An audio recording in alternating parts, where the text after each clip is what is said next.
So Tim, as you know, chose the title for this presentation was TED, the first 21st century university.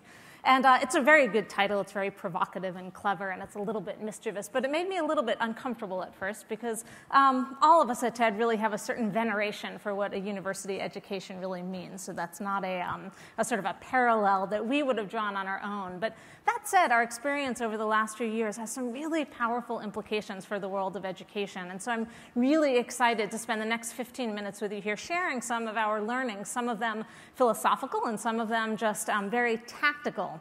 But first I want to back up and tell you a little bit more about TED. Now that's the right slide. So TED actually began in 1984 as a conference focused on technology, entertainment, and design. That's the TED in TED. But over the years, it grew ever broader and now focuses on anybody with an idea worth spreading, from architects to entrepreneurs, philosophers, philanthropists, photographers. Each speaker is challenged to give the talk of their lives in 18 minutes or less. Now, for the first 22 years, TED was a completely closed system. It was an elite, expensive event. What happened at TED stayed at TED. But a few years ago, we got the idea that these talks really deserved a wider audience. And so in 2006, we first put the talks online for free as a podcast series and then later as a website. Now, it's important to note that when we did this, our goal was not to sell more seats at the conference, and it wasn't to make money, and it wasn't even to build the TED brand. Our single stated goal in putting the talks online was to spread ideas. Now, it's actually a good thing that we had a rather lofty goal, because from a business perspective, this seemed like a really bad idea.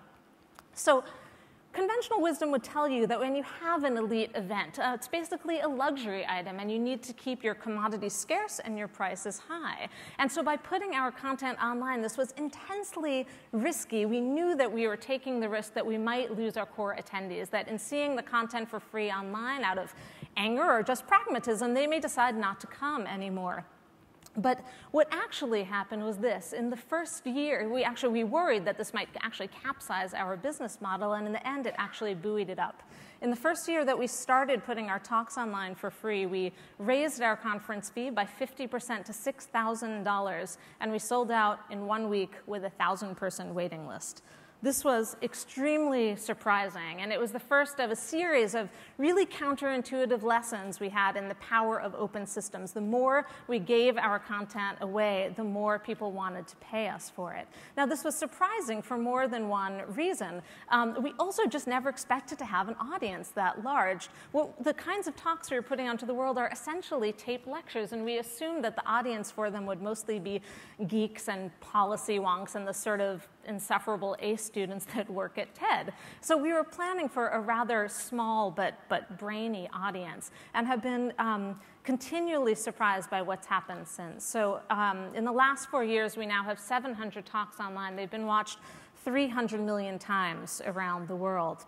And what surprised us even more from the beginning wasn't so much the numbers, but the quality of the response that we were getting from our audience. So this is a typical email that we've received. It says, "I've just found your website and I cried. I cried because you've given me, an ordinary person, access to some of the world's best thinking, and I feel that someone has given me a lifeline. It took me so long to find this world, to find myself. Life begins at 50.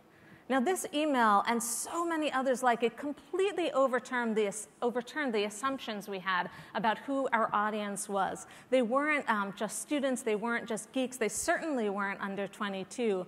They were broad and diverse and interested and hungry. And what we learned from them most of all is that, let's see if I can click that over, they really love to learn. There is such a hunger in the world right now for learning, for meaning, for understanding on a global scale. And that's the hunger that TED is feeding, and that's the opportunity that's facing the world's educators. But if you're going to start bringing education material online, you need to think probably a little less like an educator and maybe a little bit more like a rock concert promoter.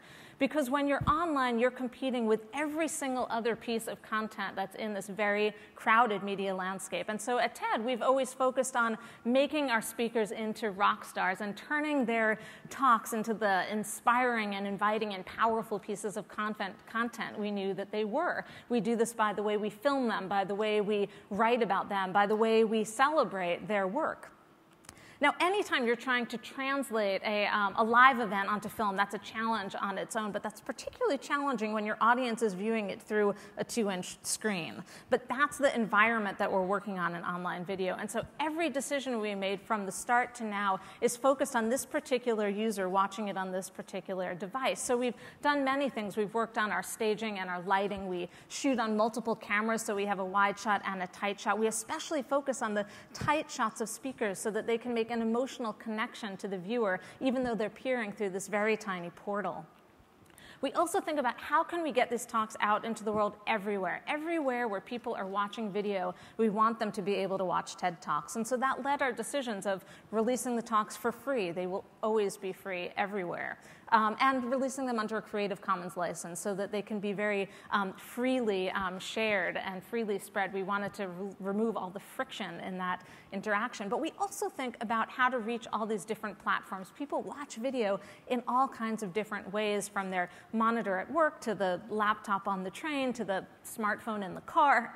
Actually, probably, hopefully not a smartphone in the car, but you get the point. And so to think about bringing the video out in those different ways, we had to build a production pipeline that could handle that. So this is a bit technical, but just to give you a view of what we built internally, we begin, of course, with the source video and then edit it. We have in-house editors who edit it, combining all the cameras and video until we have the shot that we want, or the final footage that we want. Then it's time to encode it into the different platforms. And just briefly, this means taking the video and making it ready for whatever part of the web or world that you're bringing it out to. We focus on Flash as our primary platform. It's the most popular online. Almost everyone can see it. That goes to TED.com and our embed player. We also distribute MP4s. That's the classic download that you might watch on a smartphone. We also upload those to YouTube, which is an important platform for us as well. We also distribute audio, and we have a whole bunch of other fancy formats that we produce for our talks. Can be watched on Virgin America flights and system, and we distribute to television stations and other places, and those get a little bit more complicated. Now, this next chart just gives you a snapshot of where people are actually watching our talks. And if you look at it, you can see that only half of our views actually happen on our website. The rest are spread out over downloads, over YouTube, over our embeddable player. The important thing to take away from this chart is that each of these platforms is a very important part of the picture. You can't remove one without jeopardizing the whole. Now, just by putting videos online, it doesn't mean that people are actually going to watch them. The field of dreams mantra, if you build it, they will come, it really doesn't pan out in real life, as it turns out. So what we're always trying to do online is strategically find the people who are in the best position to pass our content on, the so-called super spreaders, the people with millions of followers on Twitter or hundreds of Facebook friends or large email distribution systems. And the way we keep in touch with them is that from the beginning we've been building subscriber base across many different platforms. So if you look at this, you'll see that Twitter is really important for us, so is Facebook, so is email, so is our blog. And in just the same way that people watch video in different platforms, they receive their news in different platforms. So you really have to be talking to people through all of these platforms, even if you don't currently understand them. Find someone on your staff who does. And begin that outreach and give it some time. We started with healthily with 35,000 subscribers by email, and today we have 3.5 million subscribers across all of our channels. Now, no amount of distribution will make up for poor content. So most of our energy actually goes into making sure that the core content, the talks themselves that we're putting online, are the best that they can possibly be. And I'm just going to share with you 3 simple concepts behind making those talks, and really any content, as strong as they can be. And the first is that TED Talks start strong. We actually, next time you watch a TED Talk, note the fact that there is no host introducing the speaker for 5 minutes at the beginning of the talk. We cut that out. We also cut the speaker's own opening remarks because we want to get right to where their speech actually took off. And the reason we do this is that people online are extremely vulnerable to distraction. So if you hesitate just a moment or two, an email comes in, a web search starts, and they're gone. The next thing that we focus on with our speakers is getting them to speak plainly, to speak to an intelligent general audience. And academics are not good at this. In fact, most of us aren't good at this. Artists, science, policy makers, we all speak in our own jargon, ensuring that nobody will be able to understand us who didn't already understand us before we started talking. And this is so critical when you're trying to reach a wide audience.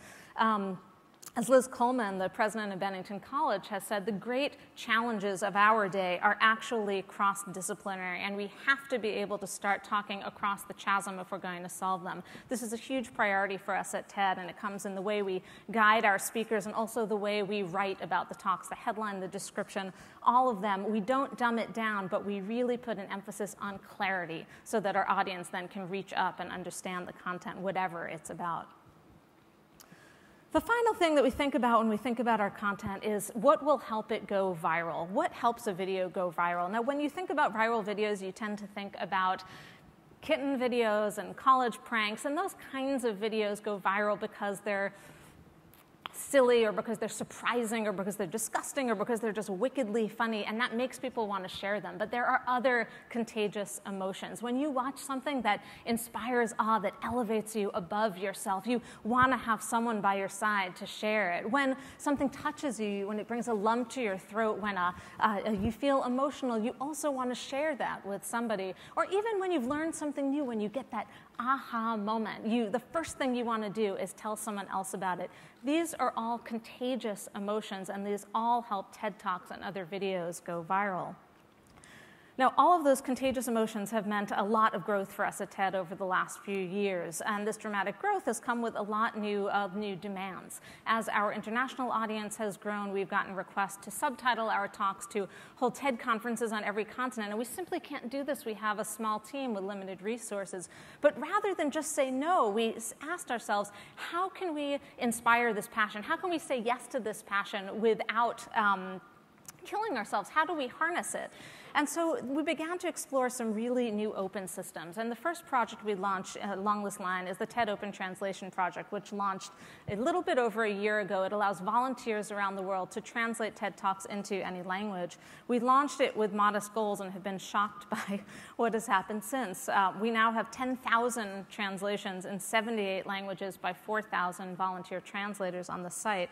I'm just going to show you quickly what that looks like so you have a visual for it. This is just a talk on TED. The drop-down menu shows all of the available languages. When you choose a different subtitle, the headline and description also changes. You might also notice that every talk, a translator is credited by name for every talk. We do that so that the translator both gets credit and is also held accountable for their work. We've actually been astonished at the professionalism our translators have brought to the table, and in the first year, we haven't had a single incident of a translator purposely mistranslating a talk.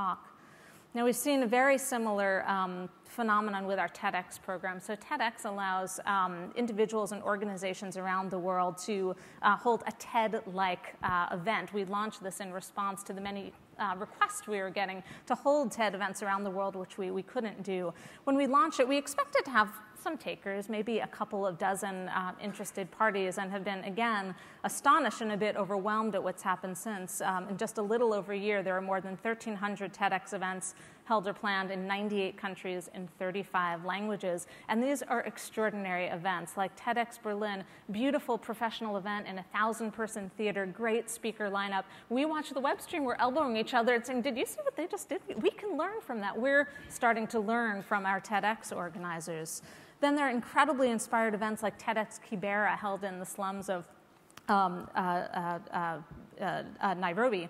And this event is actually held in a shanty with a corrugated, you can see with a corrugated metal roof, they tack a sheet to the wall and project TED Talks onto it. But the ideas that are exchanged there are no less vibrant than the ones at their more opulent cousins. Finally, there was TEDx Volcano, which was held this spring in London when the ash cloud prevented anybody from traveling. It was pitched by a TEDster, organized in 28 hours. They had 12 speakers, 150 attendees, 700 more people watching online. It's been called the world's first flash conference. I'm not sure if that's exactly accurate, but it's provided a really interesting model. Since then, there's been TEDx oil spill held here in DC, and there's talk of a TEDx flood in Pakistan. And what's interesting about this is that it's what happens when you create create an open system. It's used in ways you never could have imagined. We didn't create the TEDx program so that people could respond to disasters or news events, but that's how it's being used now. And so we continue to think about these open models and how we can better harness them. We launched this spring our Open TV project, allowing broadcasters around the world to showcase TED Talks for free. They're actually launching this month on Link TV. For the first time in the US, they're already running in East Africa, several places in Europe and South America. Now, but even as we look at this sort of broad and expansive audience, we never forget our core audience at the conferences. Our individual conferences really remain the core of what we do. They're the nucleus around which everything else revolves, and it's so important for us on an annual basis to keep raising the bar and focusing on innovation there as well. In the past few years, we've launched TED Active, which is a simulcast conference to our main TED conference. From that, we've learned that a remote viewing experience actually can be just as strong as a live experience as long as you have a strong core community. We've launched a TED Fellows program, which allows a really diverse group of young entrepreneurs to come to TED who wouldn't otherwise be able to afford it. We also have the TED Prize, which is a whole other story, but just to quickly tell you, it honors one person each year with the talent to change the world. That person gets $100,000 and a wish, and then the entire TED community sort of bands together and collaborates to try to fulfill that wish in the years ahead. Now, as I wrap up my talk, I just wanted to share with you 3 more quick lessons to take with you that we've learned over our education of the past 4 years. And the first is, of course, harnessing the power and wisdom of crowds. At TED, for the last few years, we've followed what we've called our philosophy of radical openness. And we call it radical because it makes people incredibly nervous for us. They're like, "You're giving away your brand, aren't you worried?" And we have worried about it. You know, it's one thing to hypothetically trust the wisdom of crowds, and it's quite another thing to trust your content and your brand in the hands of a stranger you don't know speaking a language you don't understand. That takes a leap of faith. I got choked up, a leap of faith.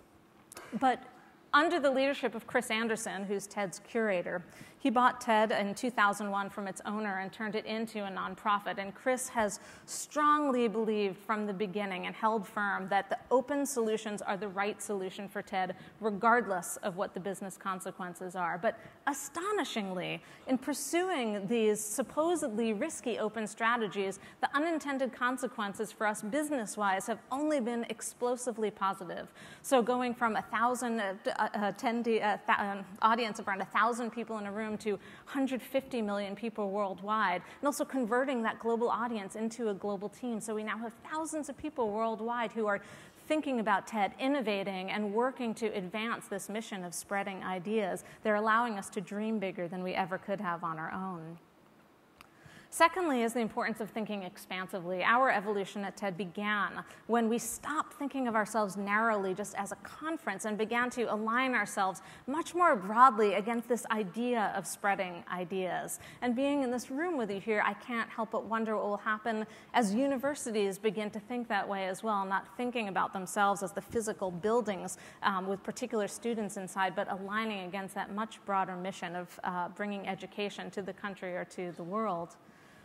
And finally, we've learned never to underestimate the power of human storytelling. At the heart of every successful TED Talk is a powerful communicator, is a person who knows how to tell you a story, how to reach out across the stage, across a video screen, and grab you by the throat and make you listen. And when you think about this, this is the most ancient form of media, and it's still the most powerful. We evolved to respond to a person who's telling us a story.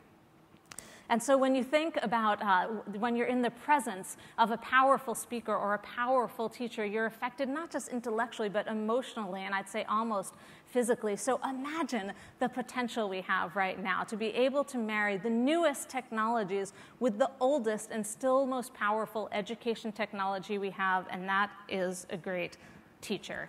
Imagine linking everybody in the world to the best possible teachers in every discipline. Imagine what human potential would be released. Imagine the world we would live in.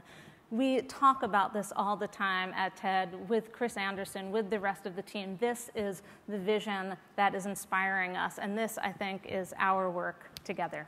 Thank you.